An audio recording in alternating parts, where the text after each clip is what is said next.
Bhagavate Vasudevaya. Om Namo Bhagavate Vasudevaya. Om Namo Bhagavate Vasudevaya. Om Namo Bhagavate Vasudevaya. Om Namo Bhagavate Vasudevaya. Om Namo Bhagavate Vasudevaya. Thank you very much for being so open to serve the mission of Guru and Govinda. Thank you very much for giving the precious time with community. So today we'll be discussing about the event which is about to come next week. Those who are not aware, this is a picture of our founder Acharya, because of whom we are here. And this is a mantra which is given, this is the sum and substance of our bhakti movement. Hare Krishna, Krishna Krishna, Hare Hare Ram, Ram Ram, Hare. Can you finish translation? I can do here. You can see.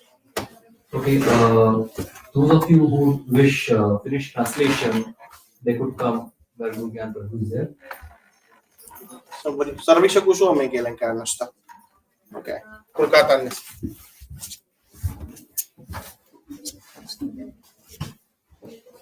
So, Sri Prabhupada says, Krishna service and love of Krishna are the three great riches of life. Those who have achieved everything materially and somehow they feel not satisfied, they realize that this is the truth. But even otherwise, truth doesn't change whether we realize it or not. This is the truth. It's the written scriptures. This was mentioned by Chaitanya Mahaprabhu, who is written himself, and then Sri Prabhupada is translating it for us.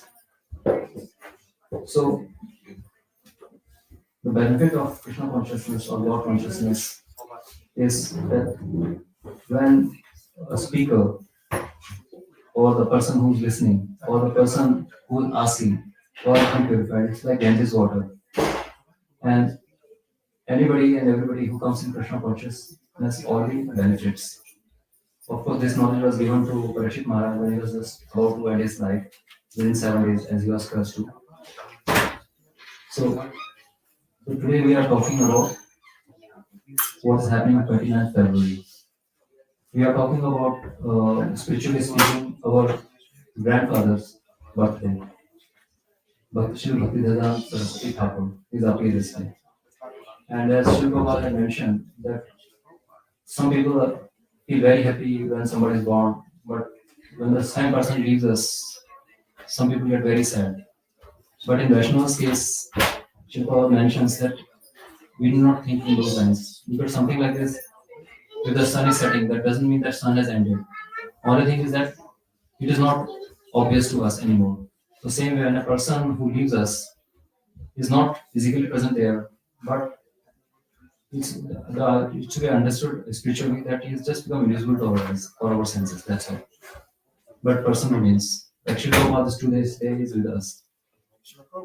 So this is information which I got just today that we are having this 150th birthday anniversary. This will be 150th birthday anniversary of Sri Bhaktivedanta Saraswati Thakur, and it will be now united with UNESCO recognizing this. So just for information. So who was Sri Bhaktivedanta Saraswati Thakur? Now we need not know about Krishna if we just accept that he's God, but sometimes it helps us to understand even better when we know the glories of God. So same way, devotees of the God are to be respected same as God. So that's why I thought that maybe I could share some information. Most of you might be aware of it, but those who are not, for my benefit, I got that information. So he was born in 1874. That's why it is 150th birthday. He was 6th February, but now you see that we are talking that he was 29th February. Now, from solar calendar, it should have been 29th February, but we are following lunar calendar. So tithi wise, like those of who are aware that if you ever go for getting an astrological chart, they never take your solar calendar birthday, but always it's a lunar calendar birthday. That's why they ask for tithi. So his father was Kedarnath Dutt, again a very great Vaishnava, as we'll be seeing about him also. So Bhakti Vinod Thakur. And please understand one thing, some people have this misconception that those people who are illiterate or who have nothing better to do in life, they come to Krishna consciousness or religion. It's not the case. As you will see that they were quite highly acclaimed, highly accomplished people. And both of them had Western and traditional Indian education. That means they knew what Western culture is all about, and they also were very well versed in Indian culture, and at the same time, they were also very well literate in Vedic culture, and that's what they were sharing with us. So in 1900, so we see at the age of 26 years, he took initiation from Gaudiya Vaishnavism from Gaur Kishore Das Babaji. Now, incidentally, even Gaur Kishore Das Babaji, in physical sense or present senses, you will say that he was not educated, but spiritually he was very advanced. That's why he was his guru. And of course, Bhaktivedanta Saraswati Thakur was coming from a very well-to-do family, and it was like he had lots of siblings. So this is when he was 7th out of 14 children. Like he had 13 more brothers and sisters. So this is picture of how he looked in 1881 when he was just 7-year-old. So when he was about to be born, so they found that his umbilical cord by which he was connected to his mother was tied around his neck like a Brahmin thread, and which left a permanent mark on his body. Some people say that this was an indication of the things to come, that how he will be actually graduating. And he was very swift learner. He understood Vedas very well because his father was very qualified. But at the same time, it is just not Guru's kripa, but also Shishya or the student has to be equally able. So it was a very good combination of father and son as teacher and student, very good combination, and that's where he prospered. You can imagine how good he was. Like when he was just 9-year-old, he had memorized total 700 verses of Bhagavad Gita. Please don't check my knowledge because I know I'll not be able to memorize any of those. But he was very good. And he could just read a book, and in management parlance, you would say that he had a photographic memory. He would read and he would just understand, and on his own, he could compose his own literature, which speaks volumes. Because just because I read something, I will have good memory. But after reading, understanding, and composing something on the basis of what I have read, it requires vast amounts of knowledge. And that's why he was also called living encyclopedia. And in 1918, basically he took sannyas also quite early. By 1916, he had taken his sannyas because he realized that same way Shri Prabhupada also realized that, like same way Chaitanya Mahaprabhu had also realized that if you are coming from a good culture, you realize that people may not respect you, but when they see that you have become a person who is devoted to God and you have taken sannyas, that means you have basically renounced this physical world. Now, whatever comes to you just because of God's mercy, when you are not only realizing and you are only declaring by taking sannyas. So Chaitanya Mahaprabhu did the same thing. So same thing Bhaktivedanta Saraswati Thakur did, and same thing Srila Prabhupada did. So he realized that if it has to be respected, now you'll be wondering if it's such an esoteric knowledge, why was not respected? Because there were many people who were actually giving a bad name to Vaishnavism, and they were treating it slightly cheaply. Their definition of religion was totally different. And whereas Bhakti Chaitanya and every book you read, you realize that Krishna is a God, and that knowledge was being suppressed because most people wanted to enjoy life. And whereas they said that you are not the enjoyer, Krishna is the enjoyer, and you are the one who is enjoyed. So it's Purush and Prakriti. So at the age of, when it was 1918, so that was the first time he opened one place where he would be inviting people who would like to learn about spirituality and Krishna consciousness. And then it was, firstly it was called Bhakti Vinod Asam, Calcutta, Bhakti Vinod Asam in 1920. And later on it was renowned as Sri Gaudi Math. And you can imagine that how prolific he was, that within a short time he ended up having those of 64 training centers or mutts or Gaudi mutts. Here, whosoever would come, they will get accommodation and they'll be taught spiritual sciences, they'll be taught how to discipline or thoughts, how to become well versed in the Vaishnava texts such as Srimad Bhagavatam, Vaishnava Vedanta, and Bhagavad Gita. And slowly they started expanding. So let's see, we are talking about the year 1918, and within 17 years, he was quite ambitious. He wanted that this is a thing which should be shared in the Western world also. So in 1935 already, he had sent his disciples, one of the most famous ones was Swami Bhakti Vidyaborn Swami, or Swami born shortly. He actually converted few devotees also out there, and we are talking the year 1935. But despite all his efforts, then he says that sometimes it's also the time which decides. So then, despite all these best practices, this movement somehow could not pick up. But these movements are already making inroads. So what he was talking about was basically that in India, you will find that happening, what you call racism, another word for that. He was also talking about casteism. Because what happens is casteism, they're like, okay, you are not coming from this family, I'm coming from this family. The same thing with racism, like, okay, I'm from this nationality or from that nationality. So this type of division between God's children is not good. So he was talking about that, and at the same time, he was pointing out the errors what people are blaspheming about Gaudi Vaishnavism. So he was correcting that. So having established 64 Gaudi mutts in Burma, India, and Germany, he started developing these printing presses. He would call Brihit Mridhangas. Mridhangas, like you see that some people play this drum which you see in the temple. So he would call Brihit Mridhangas. Because of that, because what Mridang does is gives sound to us. But what printing press does is gives knowledge. Like Mridang gives knowledge through our ears, this printing press gives knowledge to our eyes, which is much more permanent nature. So he was working on helping his father, because his father was a prolific writer. So he was not only publishing those about those literature, basically doing Bengali or Sanskrit and translating in English. But at the same time, he also giving his own works.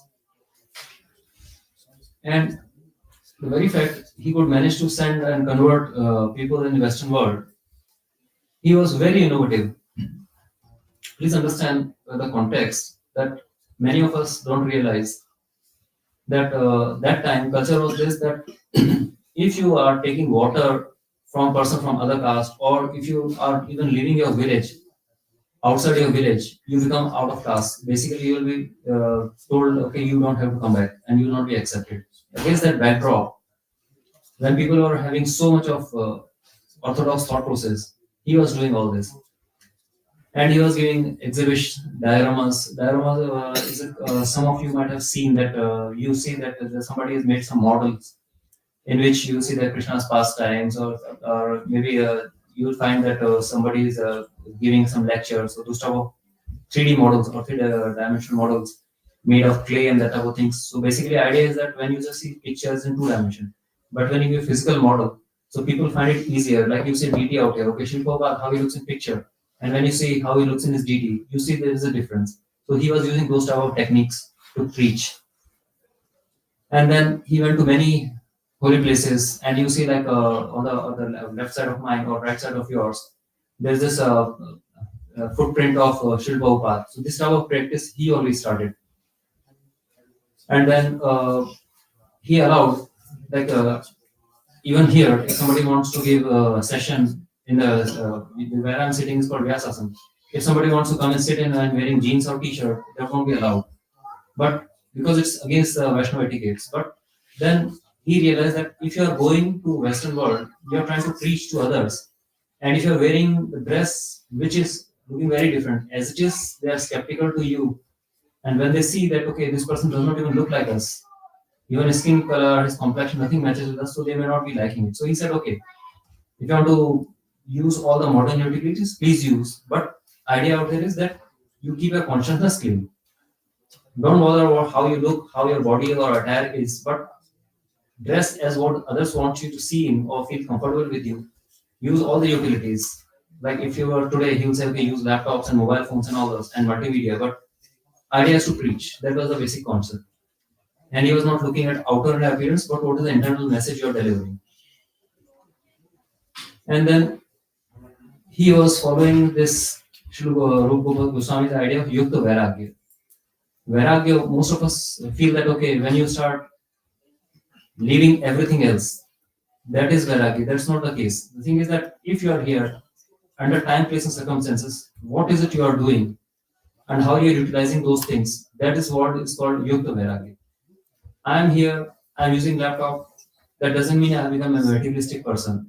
But if I'm utilizing it for my sense of pleasure, then I'm a materialistic person. But if I'm trying to use it in service of Krishna, that is what is called Yukta Vairagya. So basically, Bhaktivedanta Saraswati Thakur knew very well how to engage Maya or illusion energy in the service of Lord Krishna. So anything and everything that comes in his hand, he would utilize for Krishna's service. Now, just understand, he was a culmination of Western and Eastern knowledge and Vedic knowledge. So these are type of works which he had given. And some things were still unpublished. His diaries, for example. And there are some books which are still not published, but you can imagine what sort of work he was doing. He was not only practicing all these things himself, he was also using this literary work in which he was doing so many things. And not only this, another unknown aspect of him is that he was very good in Sanskrit and he was also phenomenal in astronomy or Jyotish Shastra. In fact, he knew that how in future this Krishna consciousness will be spreading or Gauri Vaishnavism will be spreading all over the world. He had already predicted that. But at the same time, he was not letting go of his efforts. So, but generally, if you are good in something, and if you are really very good, then of course we tend to get attached to that. But he let go because he realized that astrology or Jyotish is not the end of the message. At the end of the message is what to use, how to utilize this information or knowledge in Krishna's service. So he had many contributions, some of you have already seen, but his biggest contribution was Srila Prabhupada, whose pictures you see out here and whose DD you see out here. And how well he was, his prediction came good, that Bhaktivedanta Saraswati Thakur in 1966, he was already proving what his Guru Maharaj had mentioned and formed ISKCON society. And if you realize that the concept which Srila Prabhupada followed was the same concept which Bhaktivedanta Saraswati Thakur had mentioned to him. So ISKCON is based on the principles on what Bhaktivedanta Saraswati Thakur had mentioned, how it should be developed. So he was doing that. And that's where lies his greatness. So Earlier, Bhaktisna Srila Prabhupada was known as Srila Prabhupada, which was the title given to Srila Prabhupada. Srila Prabhupada met Bhaktisna Saraswati Thakur in 1922. And we are talking for the first time, like if you come to temple for the first time, somebody straight away talks, okay, you are supposed to do this, how you will feel. That was the case which was happening with Abhay at that time, Srila Prabhupada's name. The minute he came, he saw that, okay, you are educated people, because from his dress he could easily sense. So he said, why don't you just go and preach? And go and preach everywhere, because now you'll say that in Finland, who wants to lexi. But worldwide, if you know English, that's a language which will carry to far more a wider audience. So when he realized, and Srila Prabhupada was at that time were quite skeptical. He said, okay, I have seen many people who are bogus. He claimed to be Godman and all those things, but somehow they are not reliable. So why should I trust them? But here he sees a person seeing him for the first time, instead of preaching him something, he started saying, why don't you go and preach? So he was a bit shocked. So then he started asking him questions, because generally if somebody says something provocative, you want to know, okay, does this person mean to insult me, or he just thinks I am qualified, or he is checking why is he talking like this? So then that time he just simply asked, okay, right now we are not independent. Like for example, you go to our neighboring country and you say, okay, why don't you think about devotional life? It's what nonsense. We are under attack and you are saying something like this. That was seen in India. India was not independent and World War II was about to happen. So he said, we are depending on what British want us to do. How can we do something like this? When we become independent, then we'll think. We understand all this time along, he's meeting Bhaktisar Saraswati Thakur for the first time. He's not challenging him. He's just saying that, look at the ground realities. How can we talk about preaching? But then Bhaktisar Saraswati Thakur straight away said, please, don't talk. Krishna consciousness doesn't mean that you have to wait for some time, place, and circumstance. There won't be any perfect time. Because when you are going on fire, it doesn't matter. When your house is on fire, you just go out and get water from whatever source. So Krishna consciousness is like that. You can't wait, okay, when the fire brigade comes or when the bucket is full of water and all this. Whatever it is, just do it. In fact, you will see that in certain places when there is fire going on, people just take buckets and if there's muddy water also they put it, okay, things can be clean, but let's save them from getting destroyed. So when Srila Prabhupada saw that how bold he is, and then he realized that he's talking everything based on facts and figures. So that's where he actually seriously got interested in Krishna consciousness, because this is the first time he felt, okay, now I find my guru. And this is just not a sentimental thought process just going on between them. In 1936, we are talking first time he met in 1922. After 14 years, this is the will which Bhaktisar Saraswati Thakur had written. If you want, I can be increased also. You can see how beautiful his handwriting was, because handwriting also indicates your thought process, how focused you are. So now Srila Prabhupada realized that, okay, 14 years I've been going to my guru, but I was always asking my questions, but I never asked. So let me ask, at least now, please tell me, is there something I could do for you? What is your last wish? So then he was just told that since you're an English preacher, why don't you preach? And within a year or so, not even December, you can see he wrote this letter in 3rd December, and in 1st January he had already left. Like within less than 1 month, he had already left also. This was the last letter. And how many of us are like this, that if our Guru or Guru Maharaj tells us that you are supposed to do this, and how many take us so seriously? But this is where lies the greatness of this mission. Srila Prabhupada realized that this was my Guru's last wish. So immediately, and he was actually hesitating, what should I do? Because he had his own business. He was into chemical business. So he was wondering what to do. And then when he got this message and he realized that his Guru is also sent his last wish, so I should do it. So immediately he just left everything and he went full time into Krishna consciousness. And actually, that the time he actually took sannyas also.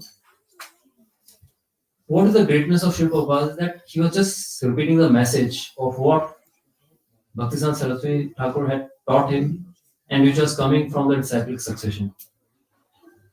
And how body muts were designed, And in fact, there's one pastime in which he was sitting with his Guru Maharaj, and Bhaktisiddhanta Saraswati Thakur said that, okay, now look at my disciples. They are more concerned how much donation is coming to the temple. We made this temple beautiful so that people will come and will be talking about Krishna consciousness. But now they are fighting who will be controlling the temple. So he's such mentality. And he said that if it was in my hands, I would ask to dig this floor of this temple and all those things and just sell every marble. And then whatever money comes, publish books and distribute books. And that's one thing which remained with Srila Prabhupada also. So that's where he realized that just talking is not good enough. He also started publishing prolific amount of books, which you can see many of books are here in this shelf itself, outside also. This is also coming from Parampara only. Then what happens? How do we get perfection of life? So Narottam Das Thakur, Sri Narottam Das Thakur says, Sadhu Shastra Guru Vakya, Chitate Karye Akya. Like, unless you are favored by the instruction of saintly persons, you cannot go back to Krishna consciousness just like that. You have to be very, very fortunate. If Krishna himself comes, that's a different issue. But otherwise, the right way is to go through Sadhu, Shastra, or Guru. Now, when we are talking Sadhu, you'll say, okay, but Chaitanya Mahaprabhu is Lord Krishna himself. But here we are giving example because Krishna comes as in the first time as a human being, as a devotee, to explain what Krishna consciousness is all about. And Shastra is the basic literature where you get all the information which is coming from bona fide sources. And Guru is the person who gives that knowledge which is coming from Guru and Gaurang, his Guru and Gaurang and literatures. So these are the three processes. Through this process only a person can advance in spiritual life. Now, if you see an example of this disciplic succession, is Bhakti Vinod Thakur. Like you see in this picture also. Last three people, four people, we are talking about them. So Bhakti Vinod Thakur is also known as the seventh Goswami. So it's not Bhaktisiddhanta Saraswati Thakur who was taught by some emotional father. No, he was a really advanced Vaishnava who had retired as district magistrate. Now, if you have understood anything about Indian culture, we have this IS exams and all those things, and district magistrate is a very big position. So how much qualified? He was in 1894 that he retired as district magistrate, and it is said that he would be sent to those places where there were very complex cases, and judges will be wondering how to solve these cases. He would just simply go within few minutes, following Shastric knowledge. He will just immediately go and solve the cases which are taking months and years. He will just go and solve within few minutes. He was that good in his work also. And in 1880, he had already sent his copies of work to Ralph Waldo Emerson. He's one of the very known advanced person in literature, or people know as R.W. Emerson also. Then Reinhold Rost, he was in Europe. And then his son and his disciple, Bhaktisiddhanta Saraswati Thakur, in 1930. So see, 1880 and 1930, he was also doing the same thing, trying to spread this Krishna consciousness or Vaishnava culture in Western world. So after 50 years, he also sent his people. And then in 1966, you can see another how many, after 36 years. So 50 years, 36 years. After that, now Bhaktisiddhanta Saraswati Thakur went out there. Now, you say that actually it took 3 generations to establish ISKCON. And generally it is said that if you are working on something, it's your next generation who actually reaps the benefit of that. So here, 2 generations before him, and then he worked. And so basically now the what is given to us is already a matured in marketing parlance a product or knowledge which is already given, which we have to follow. And he was following what was successful in concept, but needed some implementation. But then comes a question that if so much was happening, why things did not click earlier? So please understand one thing, that if we plant a seed, even if you give the best of fertilizers, manure, and the best of the temperatures, seed takes its own time to unfold and grow and become a ripe tree. So same way, it took time. In Bhaktisiddhanta Saraswati Thakur's case, Srila Prabhupada's case, that was the right time for the seed to flourish. And since there was so much of work and success behind that he could actually reap the dividends of what was given. This was the first book which Bhakti Vinod Thakur had sent. There's a copy of that.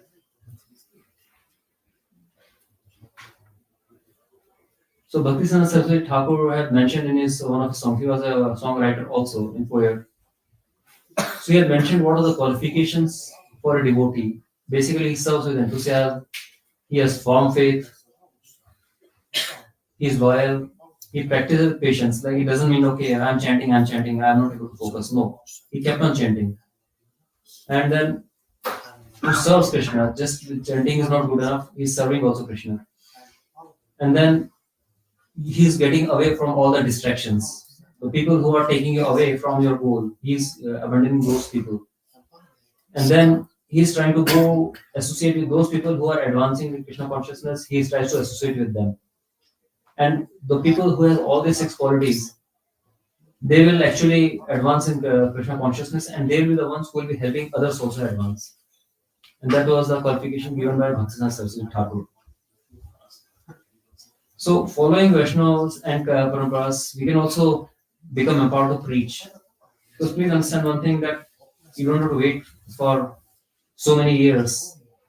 Because Srila Prabhupada said that your preaching should immediately start as soon as you gain some knowledge. Because if you are waiting for perfect time, okay, I'll get 100% knowledge, so chances are that may not happen in this lifetime. But that doesn't mean that if you have little knowledge, you cannot maybe explain it to your own family or friends or settle. Okay, in the worst case scenario, you could straight away say that, okay, this is what I've heard. If you're interested, I can give you more literature. You don't have to say, I am saying this because that's not the right thing. In any case, it's basically coming Krishna and Parampara. But you can always say, this is the words which I've heard. If you're interested, you can go further. Or I could give this knowledge. And the person, if you are good enough, the person will be actually convinced to ask and inquire on their own. So if you are just guiding people towards Krishna consciousness, you have already done your preaching. And that's what Srila Prabhupada has taught us. And what are you doing? You're not saying that, okay, I say so. No, you're saying that this is what Krishna says, this is what I've heard, and this is what I'm presenting it to you. If you just have this clean heart, sincerity, obviously Krishna will send you those type of opportunities also. And it is said that if we are serving Krishna, Krishna always reciprocates thousandfold.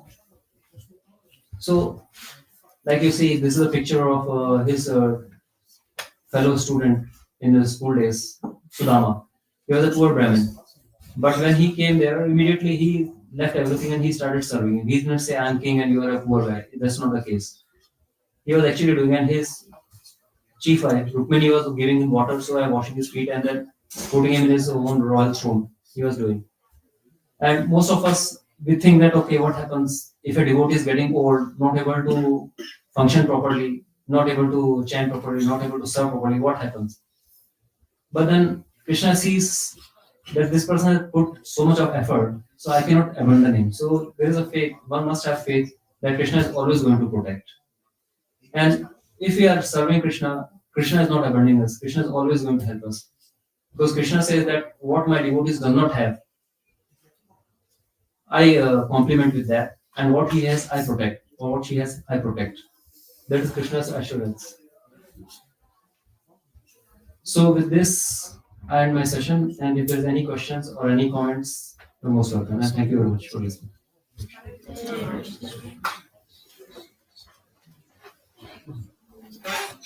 Any questions or any comments?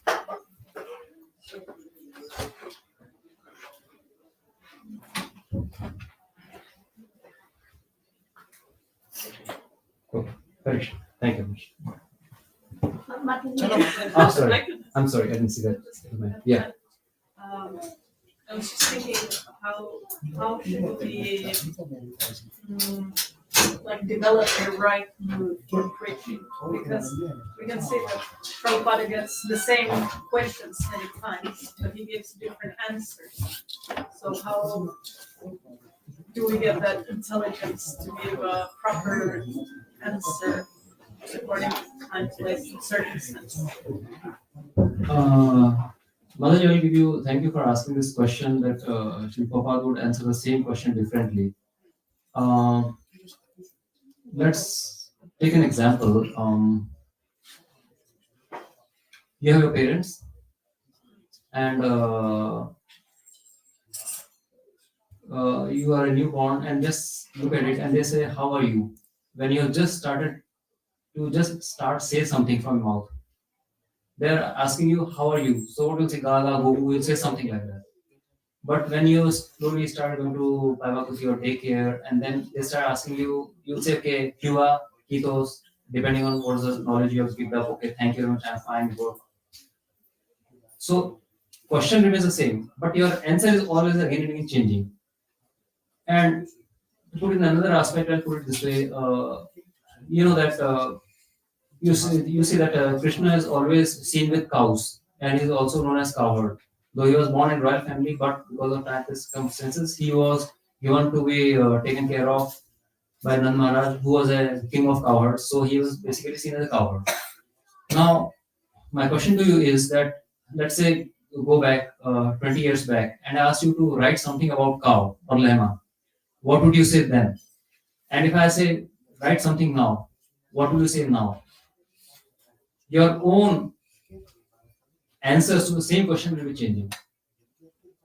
So Srila Prabhupada would see what stage, what person is asking that question, and depending on what this person will understand, is to be given. Like we talk about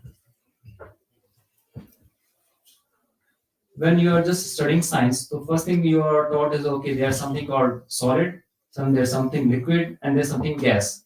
And you are given an example, okay, when water is solid, it is ice. When it is liquid, then it is water. When it becomes vapor, then it becomes gas. Sounds very simple.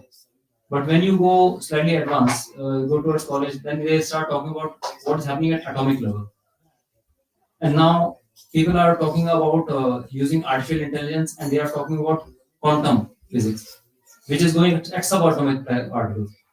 But everything still remains a solid, liquid, gas, or as a manifestation. And if you go to a really advanced devotee, you will say, okay, if you're looking at quarks and everything, you'll finally realize that there's a Paramatma in everything.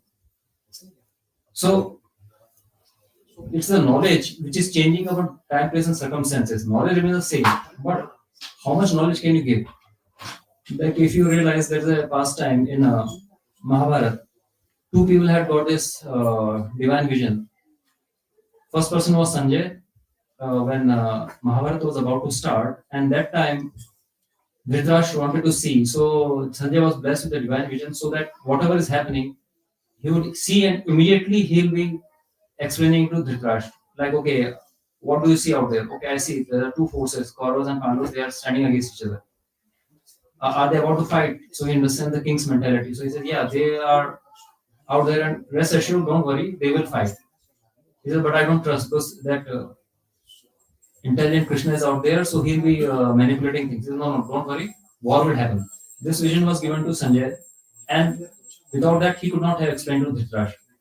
And Krishna wanted Dhritarashtra to understand what happens when you are a sinful person. So he wanted him to know at every minute what is happening. That's why Sanjay was given that vision.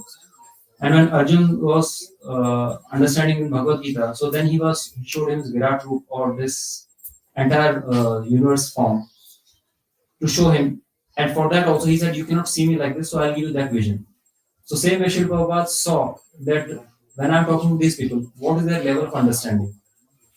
Like if you have read his book, Srila Prabhupada Lilamrit, when he went out there, the person with whom he was staying in Boveri, one day he just found that the person was about to attack. He was with him, supposed to be devotee, and one fine day he came with drugs and all, he started attacking with a knife. And then Srila Prabhupada had to leave. He lost his typewriter and all those things out there only. So he was dealing with this type of people. And then some of them are so prolific, like if you have heard the morning prayers, Govinda Madhipurusham, like there was this lady who was not coming from a very sophisticated background, but Yamuna Mataji, then she started singing so well. And the paintings which you see, most of these paintings are done by those people who were rejected by society, or who were rejected society as hippies. And then they became happies and they started coming out. And Srila Prabhupada actually got the best extract out of them. The very fact you are here, it is Srila Prabhupada's mercy. Of course, Krishna's blessing, but it is his mercy. So he is still answering those questions through his books. If you read his examples, you realize that same thing he will answer in different manner, looking at the people. And that's what, if you are just studying his books, you realize that chances are you come to temple, there is no devotee, nothing. Then you realize Krishna has given that opportunity. Now you have become that devotee who was to go out and preach to the world. So when you start realizing that, see, frankly speaking, right now I'll say, ask me any question. You will ask 1,000 questions. I said, oh, Mataji, now you come and sit and start answering. Suddenly you start realizing Krishna will give you an opportunity where you will be forced to the same situation.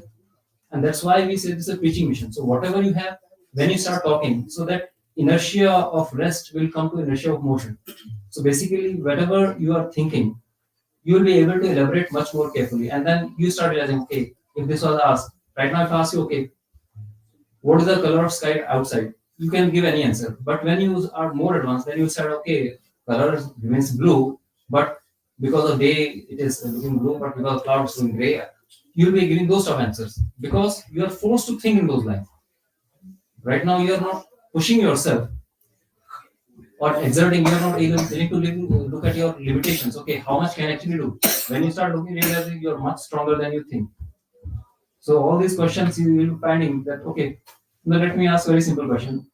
One of the most difficult preaching is when you are in temple, you are convinced, you go home and you talk to your parent, not your spouse. I'm saying you talk to your parents and who may not be knowing anything about Krishna consciousness.